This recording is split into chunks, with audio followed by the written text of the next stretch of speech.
Hello friends, I am Rajiv and I welcome you on your on study channel career हम सफ़र कामयाबी तक। तो friends, BPSC 67 PT re exam की date announce हो चुकी है। इस कंडीशन में आप अच्छा स्कोर कैसे करें, कहां से पढ़ें, कैसे शुरुआत करें, इन सभी चीज़ों को लेकर करके आपके मन में ऊहापोह की स्थिति है। आप पूरे एग्ज़ाम के प्रिपरेशन के दौरान खुद को मोटिवेट कैसे रखें, साथ ही लिमिटेड आपके पास सोर्सेस कौन कौन से हो, फोकस टॉपिक्स कौन कौन से हो, करेंट अफेयर का सोर्स कौन से हो, कब से कब तक का करेंट अफेयर्स पढ़े, और इन सब के कॉम्बिनेशन से एक अच्छा प्रैक्टिस सेट मार्केट में कौन सा अवेलेबल है जो हमारे सिलेक्शन को सुनिश्चित कराए। तो इन सभी क्वेश्चंस का जवाब आपको इस वीडियो में देखने को मिलेगा। तो यकीन मानिए, यदि आप इस वीडियो को अच्छे से फॉलो करते हैं तो आपकी सिलेक्शन को कोई रोक नहीं सकता है। तो चलिए एक हम मोटिवेशन कोट के साथ आज की वीडियो की शुरुआत करते हैं। कहा जाता है, हार हो जाती है जब मान लिया जाता है, जीत तब होती है जब ठान लिया जाता है। तो बताइए, आप सिलेक्शन के लिए, आप जीत के लिए मानेंगे या ठानेंगे? आपको ठानना है दोस्तों, मानना नहीं, क्या ठानना है। अभी से आप ठान लो कि हमें फाइनल सिलेक्शन लेने हैं। केवल हमें पीटी तक ही नहीं रुकने हैं, पीटी मेंस इंटरव्यू के साथ हम मेरिट लगाएंगे। और इस मोटिवेशन के साथ आपको क्या करने हैं, इस एग्ज़ाम को अप्रोच करने हैं। वरना आपने शुरू ही क्यों किया फिर, जब फाइनल सिलेक्शन तक नहीं जाने हैं। इसलिए आपको फाइनल सिलेक्शन तक जाने हैं। बड़ा आसान है दोस्तों आगे की सफ़र, है ना। इसलिए पीटी तत्काल तो पास करो, उसके बाद मेंस, और इसके बाद है जो इंटरव्यू आपका बड़ा इजीली इंतज़ार कर रहा है। तो चलिए हम देखते हैं। जैसा कि आपको पता है कि किसी भी एग्ज़ाम को अच्छे से अप्रोच करने के लिए, फाइनल सिलेक्शन के लिए हमें कहाँ इधर उधर भटकने नहीं चाहिए। क्या करने चाहिए, सबसे पहले आप उसके सिलेबस को देखो, उसके बाद उसके बेस पे ही प्रीवियस ईयर क्वेश्चंस बनाए जाते हैं। तो कैसे क्वेश्चंस पूछे जाते हैं, उसकी डिफ़िकल्टी लेवल क्या है, तो यह आपको इसी से पता चलेंगे। तो देखिए, आपको सिलेबस एवं प्रीवियस ईयर क्वेश्चन के बेस पे ही आपको क्या करने चाहिए, तो अब बाउंड्री तय करनी चाहिए कि हमें यही पढ़ने हैं। इसके अलावे कहीं से भी कोई फालतू चीज़ पढ़ा रहा है, भारी भारी क्वेश्चन पढ़ा रहा है, तो आपको मेरे हिसाब से उस जगह को छोड़ देने चाहिए, या उस टीचर को भी छोड़ देने चाहिए जो फालतू की चीज़ों को पढ़ाता है, या फालतू की चीज़ें कोई प्रैक्टिस सेट में दी गई हो तो आपको उसके पीछे नहीं पढ़ने हैं, है ना। नहीं तो अपना मोटिवेशन डाउन होता है और लगता है कि नहीं, मुझे और क्या करनी चाहिए, बड़ी बड़ी किताबें पढ़नी चाहिए, भारी भारी कंसेप्ट पढ़ने चाहिए। तो मेरे हिसाब से इस एग्ज़ाम की रिक्वायरमेंट नहीं है ना। तो सबसे पहले आप क्या करें, सिलेबस एवं प्रीवियस ईयर क्वेश्चन के अकॉर्डिंग आप बाउंड्री तय करें, उसके डिफ़िकल्टी लेवल को तय करें, टॉपिक्स को तय करें, और उसके बाद ही है जो आप फिर से अपने एग्ज़ाम को अप्रोच करें। देखिए आपके लिए कितना आसान हो जाता है। तो आप देखेंगे कि बीपीएससी के साइट से ही इस चीज़ को आप डाउनलोड कर सकते हैं सिलेबस में। तो इसने क्या, जो पीटी एग्ज़ाम है उसके लिए जो अपना कंपलसरी जीएस का सब्जेक्ट है, उसमें आपको पता है कि 150 क्वेश्चंस दिए जाते हैं। इसमें आप 150 में 150 बना सकते हैं, गलती हो सही हो कोई मैटर नहीं करता है ना। मैटर, हाँ, वो सिलेक्शन के लिए तो करेंगे ही ना। हाँ, लेकिन यह क्या, निगेटिव मार्किंग यहाँ नहीं है। इसका मतलब यह है कि आप एग्ज़ाम में आपको पूरे क्वेश्चन अटैम्प्ट लेने ही चाहिए। इसके बाद देखिए, क्लियरली मेंशन्ड है क्या क्या आपसे पूछे जाते हैं, कौन कौन से सब्जेक्ट्स, और आपको दिखेंगे भी पेपर में क्या क्या। तो जनरल साइंस हो गए, करेंट इवेंट्स हो गए जो कि नेशनल और इंटरनेशनल इंपॉर्टेंस के हैं, साथ में बिहार के भी करेंट होते हैं यहाँ पे। इसके बाद है जो आपका हिस्ट्री, जो कि इंडिया का, और साथ ही हिस्ट्री आपको यहाँ देखने को मिलेंगे बिहार का। उसके बाद देखिए जियोग्राफी है, और साथ ही यहाँ पे क्या, जो जियोग्राफिकल डिवीज़न ऑफ बिहार है, और साथ में जो विभिन्न प्रकार की नदी सिस्टम है अलग से अप्रोच किया गया है, यहाँ पे लिखा गया है। इसका मतलब है कि इस पर आपका फोकस होने ही चाहिए, है ना। बिहार की हिस्ट्री अलग से यहाँ पे मेंशन किया गया है, फीचर्स, इसका मतलब इस पर आपको फोकस होने ही चाहिए। अब देखिए, यहीं से हम फोकस एरिया तय करते हैं अपना, कि सिलेबस में अलग से कौन से लिखे गए। इसका मतलब वहाँ से क्वेश्चंस बनेंगे ही बनेंगे, और आप एनालाइज करेंगे क्वेश्चन पेपर को और सिलेबस को मिलाएंगे तो आपको देखने को मिलेगा। इसके बाद देखिए, इंडियन पॉलिटी है और इकोनॉमी है, ठीक है, जिसमें आपको यहाँ पे बिहार भी दिख रहा है। तो इंडियन इकोनॉमी, इंडियन पॉलिटी, और साथ में बिहार का इकोनॉमी और बिहार का पॉलिटी, जो कि खास करके पोस्ट इंडिपेंडेंस पीरियड में, मीन्स स्वतंत्रता के बाद जो कुछ भी आपको चेंजेस देखने को मिले हैं इन दोनों में, वहाँ से क्वेश्चंस पूछे जाते हैं। इसके बाद देखिए अलग से टॉपिक मेंशन किया गया है, इंडियन नेशनल मूवमेंट, यानी जो भारतीय राष्ट्रीय स्वतंत्रता संग्राम था और उसमें बिहार का योगदान है, यहाँ से अलग से टॉपिक मेंशन किए गए हैं। इसका मतलब है कि यह भी आपका फोकस एरिया होगा, यानी आपका मॉडर्न हिस्ट्री के अंतर्गत देखिए अलग से किया गया है मेंशन, है ना। और उसके बाद देखिए जनरल मेंटल एबिलिटी, जो कि आपको अब जो 10 मैथ्स देखते हैं वही तो है। इस प्रकार से देखा जाए तो इन सभी सेक्शन से क्वेश्चंस पूछे जाते हैं जो कि आपको पहले से पता है, लेकिन आपने सिलेबस को कभी शायद देखा ही नहीं होगा, लेकिन आपको पता जरूर होगा। इसका मतलब है कि देखिए सिलेबस के बियॉन्ड यह नहीं जाता है तो हम क्यों बियॉन्ड जाएं, है ना। अब देखिए यहाँ पे साइंस के अंतर्गत बड़ा संक्षेप में मेंशन किया है, क्या क्या मेंशन किया है, जो जनरल अंडरस्टैंडिंग की चीज़ें हो वह पूछेगा। साथ ही जो मैटर एवरीडे लाइफ में हम एक्सपीरियंस करते हैं, ऑब्जर्व करते हैं, उनसे क्वेश्चंस पूछे जाते हैं, है ना। कहा जा गया है इसमें कि एक वेल एडुकेटेड पर्सन, उससे यह उम्मीद की जाती है कि इन बेसिक साइंस या जो एवरीडे लाइफ में जो क्या घट रही है उसे पता होनी चाहिए। इसका मतलब है कि हमें क्या 30 मार्क साइंस में नहीं बनने हैं दोस्तों, है ना। हमें एवरीडे लाइफ की चीज़ों को ही पढ़ने हैं, डॉक्टर वगैरह नहीं बनने हैं यहाँ पे। इसके बाद देखिए हिस्ट्री में कहा है, देखिए ब्रॉड अंडरस्टैंडिंग, है ना, इस सब्जेक्ट का होना चाहिए। और क्या इसमें तो देखिए सामाजिक, है ना, आर्थिक एवं राजनैतिक पहलू पे आपको फोकस करनी चाहिए। जैसे 1857 की क्रांति पढ़ रहे हैं तो केवल ऐसा नहीं, उसके सभी एस्पेक्ट्स को पढ़िए, क्या क्या सामाजिक, आर्थिक एवं राजनीतिक पहलू को पढ़िए, है ना। वहाँ से क्वेश्चंस भी आपको देखने को मिलेंगे। उसके बाद वैसा ही आपको देखिए, है ना, आपको देखिए क्या सेम हिस्ट्री बिहार के लिए भी उसी प्रकार से चीज़ों को हमें कवर करने हैं। इसके बाद ज्योग्राफी, देखिए यहाँ पे लिखा है इम्फेसिस, मतलब जोर दिया गया किस पे, इंडिया और बिहार के ज्योग्राफी पे आपको ध्यान देने चाहिए। और बिहार स्पेशल में भी, है ना, यहाँ से आपको क्लियर पता होने चाहिए कि बिहार स्पेशल में हमें क्या पढ़ने चाहिए। तो केवल मुख्य रूप से हिस्ट्री और ज्योग्राफी को आप पढ़ लीजिए, आपका काम बन जाता है। लेकिन कोई आप बुक खरीदते हैं पूरा बिहार को पढ़े जा रहे हैं तो फिर कोई काम का नहीं रह जाता है। तो कहने का मतलब फोकस एरिया हमें डिसाइड करने ही चाहिए। इसके बाद देखिए ज्योग्राफी के अंतर्गत क्या बोला गया है कि फिजिकल, सोशल और क्या इकोनॉमिक ज्योग्राफी, यानी जो फिजिकल आप देखते हैं, सोशल जो सोसाइटी पे किस प्रकार से इम्पैक्ट डाल रहा है, और इसका इकोनॉमिक इम्पॉर्टेंस क्या है। जैसे कई प्रकार के क्या हैं, मीन्स एरिया होते हैं जिसका क्या इकोनॉमी के हिसाब से बड़ा ही महत्व होता है। जैसे कई प्रकार के खनिज संसाधन हैं और कुछ लोकेलिटी ऐसे होते हैं जिसका जियोग्राफिकल कंटेक्स्ट, जैसे बिहार एक लैंडलॉक है तो कहा जाता है कि यहाँ पे इंडस्ट्री का उतना अच्छा हब नहीं बन पाया, यह भी एक रीज़न है। तो कहने का मतलब इस प्रकार से आपको चीज़ों को क्या कवर करने की ज़रूरत होगी, यानी कहने का मतलब फिजिकल, सोशल और इकोनॉमिक कंटेक्स्ट में ज्योग्राफी को आपको देखने हैं। इसके बाद देखिए इसमें और क्लियर लिखा है एग्रीकल्चर और नेचुरल रिसोर्सेज, है ना। अब देखिए इंडिया जो है क्या कृषि प्रधान देश है, इसमें एग्रीकल्चर पे फोकस आपको करना ही चाहिए, है ना। पूछा जाता है कि कौन सा है जो चावल उत्पादन में प्रथम है, द्वितीय है, तृतीय है, आपने क्वेश्चन देखा भी होगा। नेचुरल रिसोर्सेज के अंतर्गत कि बॉक्साइट उत्पादन में कौन प्रथम है ना, कौन द्वितीयक है, ठीक है, उत्पादन में कौन प्रथम है तो भंडारण में कौन है प्रथम, इस प्रकार के क्वेश्चंस पूछे जाते हैं, है ना। तो इसी का तो टॉपिक है और इसी चीज़ को आपको एनालाइज करके पढ़ने चाहिए, है ना। और आपको पता होना चाहिए कि यह इम्पॉर्टेंट ही नहीं, मोस्ट इम्पॉर्टेंट पार्ट्स हैं। इसके बाद देखिए पॉलिटी और इकोनॉमी के अंतर्गत, है ना, क्या कहा गया, इंडियन जो पॉलिटिकल सिस्टम है और फिर पंचायती राज हैं, अलग से देखिए लिखा गया। और आपने देखा होगा कि पंचायती राज से क्वेश्चन पूछे गए थे, उसके 29 सब्जेक्ट्स जो हैं वहाँ से क्वेश्चन पूछे गए थे, अलग से मेंशन किया है। और हर साल आपको यहाँ से क्वेश्चन एक देखने को मिलेंगे ही मिलेंगे। इसका मतलब क्या है कि इस टॉपिक को हमें अच्छे से करने चाहिए। कम्युनिटी डेवलपमेंट प्रोग्राम जो है वह जो चला था 1950 वाली दशक में, तो वह आपको अच्छे से देखनी चाहिए।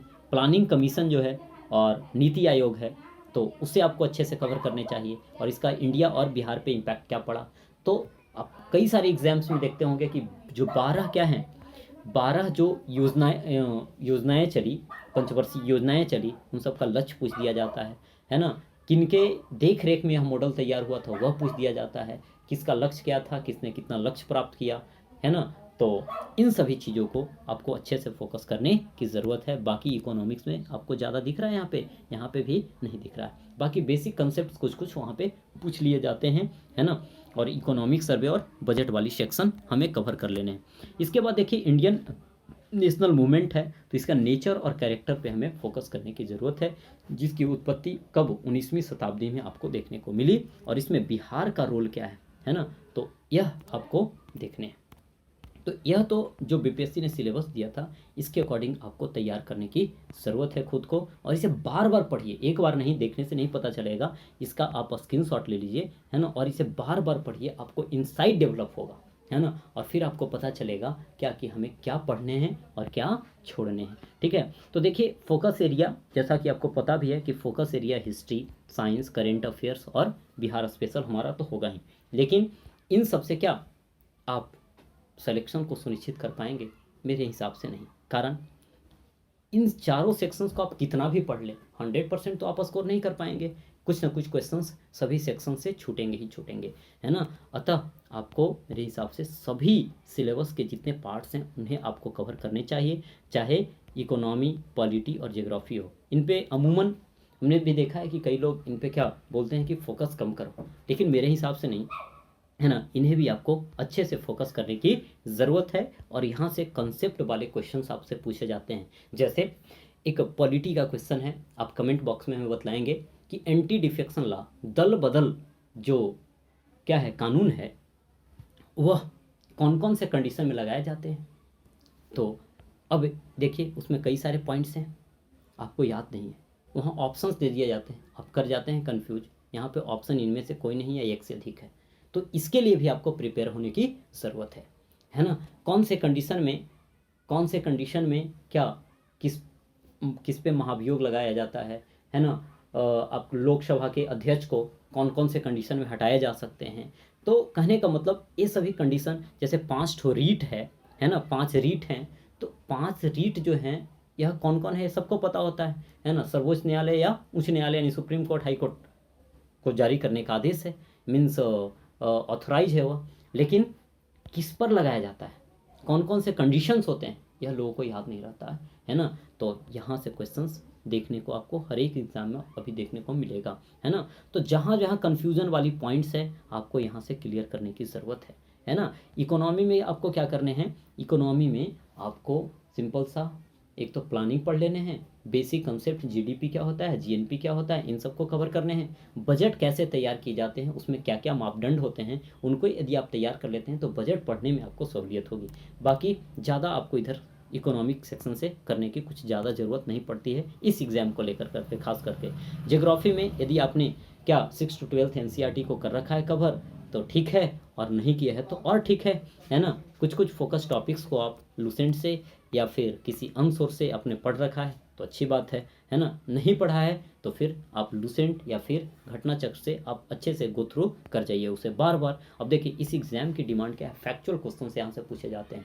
तो अब ऐसा नहीं कि क्या केवल कंसेप्ट ही समझे जा रहे हैं और चीज़ों को याद नहीं कर रहे हैं, रट नहीं रहे हैं, तो गड़बड़ है भाई, है ना। आपको क्या करना है, पढ़ना भी है, यानी पहला क्या पढ़ना है, फिर समझना है और रटना है ना। इस पे फोकस आपको करने ही चाहिए, है ना। और इसके लिए आप हिस्ट्री के लिए आप यदि दूसरे बुक को आपने फॉलो किया है तो कोई दिक्कत नहीं है, किसी टीचर का नोट्स आपके पास है और आपने उनसे पढ़ा हुआ है अच्छे से, उसमें सभी कवरेज हैं, तो फिर आपको उस नोट्स को गो थ्रू करने हैं और फिर ऑब्जेक्टिव उसका लगा लेने हैं, है ना। लूसेंट का ऑब्जेक्टिव है तो उससे आप लगा जाइए या फिर घट्टा चक्र को बना जाइए, है ना। दो में से किसी एक को आप कर सकेंगे, है ना।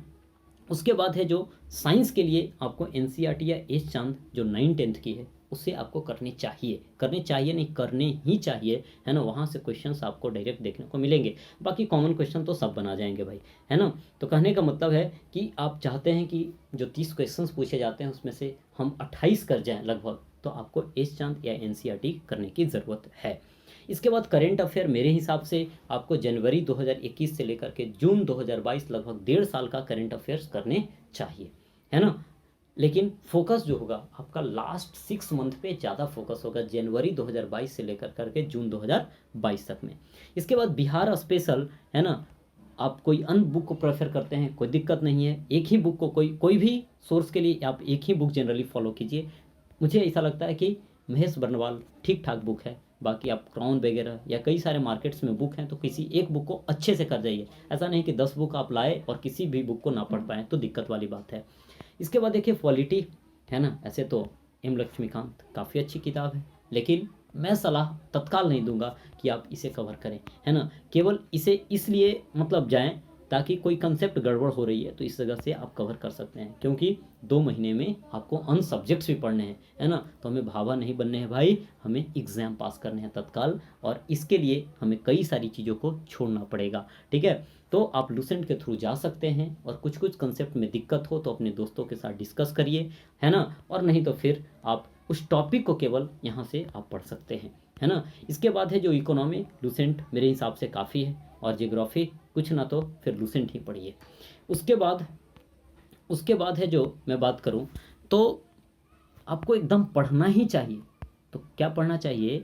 यू मस्ट स्टडी इंडिया और बिहार दोनों का क्या जनगणना 2021, इकोनॉमिक सर्वे जो नया वाला है 2021-22, और बजट 2022-23, इंडिया का भी और बिहार का भी, है ना।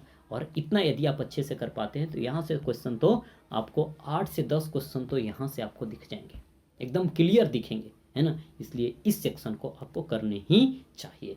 और इसके बाद मैथमेटिक्स में तो जो 56वीं से लेकर करके 56-59 से लेकर के 67वीं जो एग्ज़ाम हुआ या फिर CDPO का एग्ज़ाम हुआ, उसके प्रीवियस या जो भी क्वेश्चंस पूछे गए उसको आप अच्छे से बना डालिए। कोई टॉपिक्स कमज़ोर है ना, उसे आप क्या ठीक कर लीजिए, है ना। और इस प्रकार से आप यदि इस एग्ज़ाम को अप्रोच करते हैं तो निश्चित तौर पे अगले 2 महीने में आप 120 प्लस स्कोर करने के लायक हो जाएंगे, यदि आप कंसिस्टेंट रेगुलर वे में बिना भटकाव के साथ और एकदम फोकस्ड के साथ आप इन स्ट्रेटजी को फॉलो करते हैं और इतना ही सोर्स मात्र रखते हैं, है ना। तो आप मेरे हिसाब से काफ़ी अच्छा करने को हैं, है ना। और फिर यदि आप यहाँ नहीं भटके तो मेंस में भी यकीन मानिए बड़ा ही लिमिटेड सोर्सेस हैं, वहाँ पे भी आप ना भटकेंगे।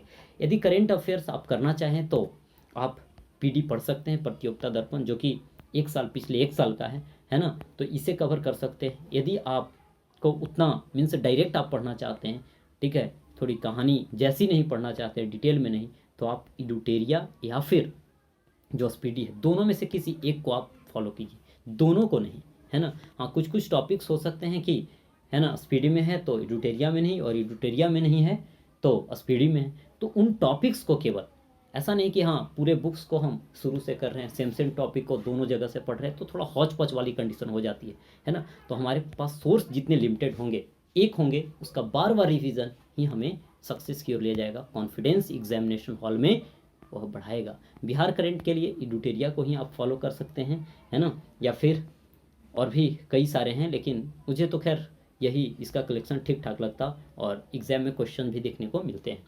इसके बाद अब लास्ट बात आती है ना, कि इन सब का कॉम्बिनेशन से एक अच्छा प्रैक्टिस सेट कौन सा हो। देखिए अभी बाज़ारवाद का दौर है, बाज़ारीकरण एजुकेशन का काफ़ी हो चुका है। इस कंडीशन में जब से BPSC रेगुलर हुई है ना, इतना ज़्यादा प्रैक्टिस सेट लोग, है ना, मीन्स अनकॉम्पिटेंट लोग बना दे रहे हैं कि इससे स्टूडेंट को ज़्यादा बेनिफिट नहीं हो रहा। वह उन पे विश्वास तो कर लेते और बनाने बैठते तो लगता कि, है ना, काफ़ी टफ तरह का क्वेश्चन है, फालतू क्वेश्चंस है, उनमें स्कोर यदि कम आता है तो डीमोटिवेट हो जाते हैं, कि लगता है कि मेरी कोई स्ट्रैटेजी में कमी है, सोर्सेस हमें कुछ उठाने चाहिए, कुछ ज़्यादा पढ़ने चाहिए। इस कंडीशन में वह क्या कुछ अच्छा ना कर पाते हैं, बेसिक बात ध्यान में नहीं रख पाते। तो मेरे हिसाब से क्या, आप बेसिक पे फोकस करें, बैक टू बेसिक, है ना। ये दिमाग में एकदम रहे कि बेसिक ज़रूरी है एग्ज़ाम के लिए, है ना। एडवांस पे आप ना जाएं, बेसिक आप अच्छा करेंगे, पक्का है कि आप एग्ज़ाम में भी अच्छा करेंगे। तो जहाँ तक मैंने एनालाइज़ किया और मैंने क्वेश्चंस को देखा, लगाया, तो मुझे क्या लगा कि क्राउन की जो प्रैक्टिस सेट थी 67th के लिए, वह काफ़ी अच्छा लगी, है ना। मतलब अनप्रैक्टिस सेट्स के मुकाबले, चाहे वह, मैं देखिए यहाँ पे किसी का ना तो प्रमोशन है और ना ही मैं मीन्स उन्हें डिमोशन कर रहा कि नहीं, कि बस थोड़ा सा इडुटेरिया हमने देखा लास्ट में, तो उनमें थोड़ी क्वेश्चंस का लेवल हाई था, स्कोर आप बनाएंगे तो काफ़ी उसमें कम जाएगा, जिसके कारण से आप डीमोटिवेट होंगे। लेकिन आप क्राउन को बनाएंगे, आपका स्कोर 100 से लेकर करके आपकी स्कोर 110 के आसपास होगी। जबकि आपने देखा कि इससे भी आसान आपको मेन एग्जाम्स में पूछे गए, तो फिर ज़्यादा है ना खुद को डीमोटिवेट करने वाली टेंडेंसी भी ठीक नहीं है। तो मेरे हिसाब से उन्हें थोड़ी और मॉडरेट सेट बनाने की क्या है ज़रूरत है। बाकी कलेक्शन तो ठीक ठाक रहता ही है ना।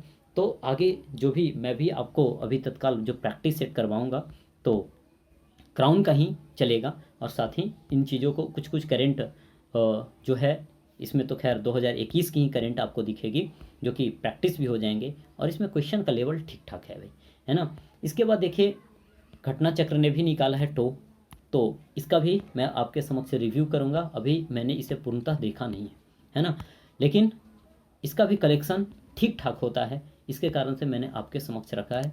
लेकिन अभी जो भी सेट हमने देखा है, चाहे वो दृष्टि का हो या फिर एडुटेरिया हो, इनमें सबसे अच्छा तो मुझे क्राउन लगा है, ठीक है। बाकी सबकी अपनी अपनी इस पर अलग अलग राय हो सकती है। तो यह है जो इस वीडियो में इतना ही। लेकिन लास्ट में मैं आपसे कहना चाहूँगा कि किसी भी एग्ज़ाम के लिए की टू सक्सेस होता है, key to success for every exam क्या, मिनिमम बुक मैक्सिमम रिवीजन, जो कि आपको सक्सेस की ओर ले जाएगा। तो मेरे हिसाब से अब आप तैयार हैं इस एग्ज़ाम को अप्रोच करने के लिए और इस एग्ज़ाम में फाइनल सिलेक्शन के लिए। तो कहा जाता है दोस्तों, हौसलों से मिलता है सफलता का मुकाम, आसान नहीं है इस दुनिया में कमाना नाम कमाना है, आपको सही डायरेक्शन में मेहनत करना है ना। स्मार्ट वर्ड के साथ साथ आपको हार्ड वर्क भी करने चाहिए। कई लोग ज़्यादा स्मार्ट बनने के चक्कर में है ना क्या बहुत ज़्यादा अगली हो जाते हैं, इसलिए आपको क्या स्मार्ट वर्क के साथ साथ हार्ड वर्क भी करने की ज़रूरत है। तो मेरे हिसाब से कई सारी बातें क्लियर हुई होगी, आप काफ़ी अभी मोटिवेटेड हैं और आप निश्चित तौर पे इस एग्ज़ाम की तैयारी के लिए अब आप तैयार हैं। नए जोश जुनून के साथ आप इस एग्ज़ाम में लगेंगे। किसी प्रकार का कुछ भी आपके अंदर संशय है तो आप हमें कमेंट बॉक्स में कमेंट कीजिए, और कुछ भी कोई टॉपिक्स की डिमांड हो आपकी तो आप रख सकते हैं। साथ ही टॉपिक वाइज मैं भी आपको करेंट अफेयर्स लगातार देता रहूँगा एग्ज़ाम तक, है ना।